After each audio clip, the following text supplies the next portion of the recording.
2024 April 26 നടക്കുന്ന ലോക്സഭാ തെരഞ്ഞെടുപ്പിൽ കേരളത്തിൽ നിന്നും ആരൊക്കെ ജയിക്കും? ആരൊക്കെ എന്ന് ചോദിക്കുന്നത് വ്യക്തികളെക്കുറിച്ചല്ല, ഏതൊക്കെ രാഷ്ട്രീയ പാർട്ടികൾ ജയിക്കും. 3 മുന്നണികളാണ് കേരളത്തിൽ മത്സരിക്കുന്നത്: LDF, UDF, NDA.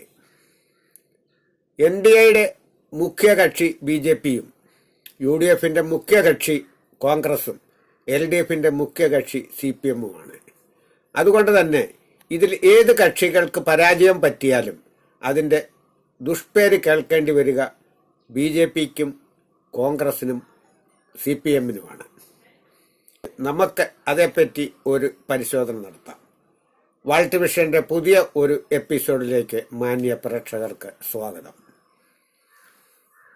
ഓരോ രാഷ്ട്രീയ പാർട്ടിക്കാരും തങ്ങളുടെ കഴിവുകൾ ജനങ്ങളോട് പറയുകയും എതിർ കക്ഷികളുടെ ന്യൂനതകൾ പറയുകയും ചെയ്താണ് സാധാരണ വോട്ട് പിടിക്കുന്നത്.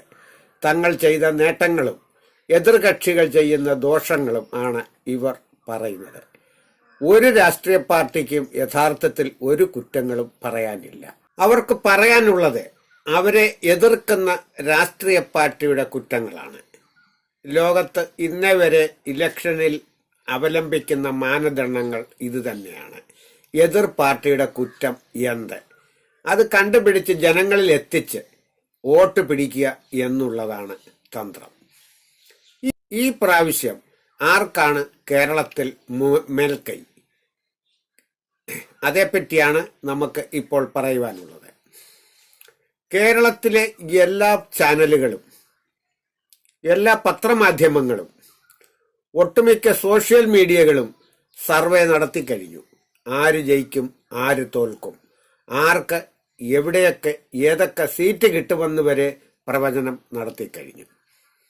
മനോരമ ചാനൽ നടത്തിയ സർവേയിൽ 16 സീറ്റുകൾ UDFന് അനുകൂലമാണ്. അനുകൂലമെന്ന് പറഞ്ഞാൽ പോരാ, 16 സീറ്റുകൾ അവരുടെ പോക്കറ്റിലാണ്. പോയിട്ട് 4 സീറ്റുകളിൽ ചില പ്രശ്നങ്ങളുണ്ട്. അതും കുറെ ദിവസത്തെ പ്രവർത്തനത്തിന്റെ ഫലമായി അവർക്ക് ലഭിക്കും എന്നാണ് മനോരമയുടെ സർവേയിൽ കാണാൻ കഴിയുന്നത്. ദേശാഭിമാനി പത്രം വായിക്കുന്നവർക്കറിയാം, കേരളത്തിലെ 20 സീറ്റുകളും LDF കൊണ്ടുപോകും. പിന്നെ NDA ആണ്, അഥവാ BJP.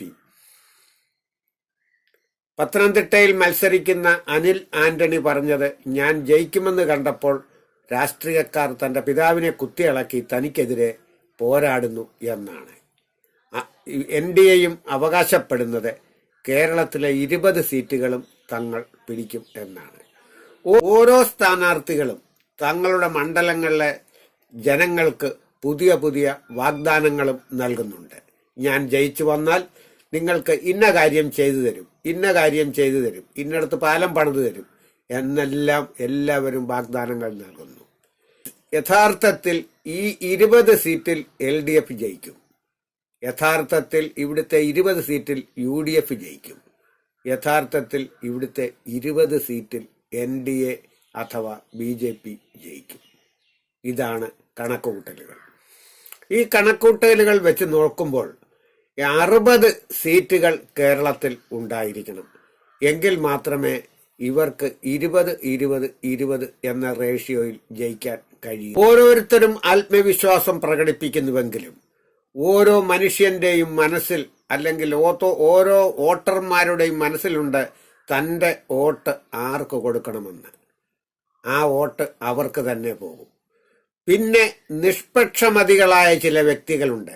ആര് ജയിച്ചാലും ഒന്നുമില്ല, എങ്കിൽ പോട്ടെ, ഈ പ്രാവശ്യത്തെ വോട്ട് ഇന്നേർക്ക് കൊടുക്കാം എന്ന് കണക്ക് കൂട്ടുന്ന ചിലരുടെ വോട്ടുകളുണ്ട്. ആ വോട്ടുകൾക്ക് വേണ്ടിയാണ് ഈ പ്രഹസനങ്ങളും പ്രകമ്പനങ്ങളും ഈ അഡ്വർടൈസ്മെന്റുകളും എല്ലാം നടത്തുന്നത്. ഈ നിഷ്പക്ഷമതികളായ ഏതാനും ആളുകൾക്ക് വേണ്ടിയാണ്. അവരാണ് തീരുമാനിക്കുന്നത് ആരാണ് ഭരിക്കേണ്ടതെന്ന്. എന്തു തന്നെയായാലും നമ്മുടെ കേരളത്തിലെ ഇലക്ഷൻ സമാധാനപൂർണമായിരിക്കട്ടെ എന്ന് നമുക്ക് പ്രത്യാശിക്കാം. മറ്റൊരു വീഡിയോയുമായി ഞാൻ വീണ്ടും വരുന്നത് വരെ നമസ്കാരം.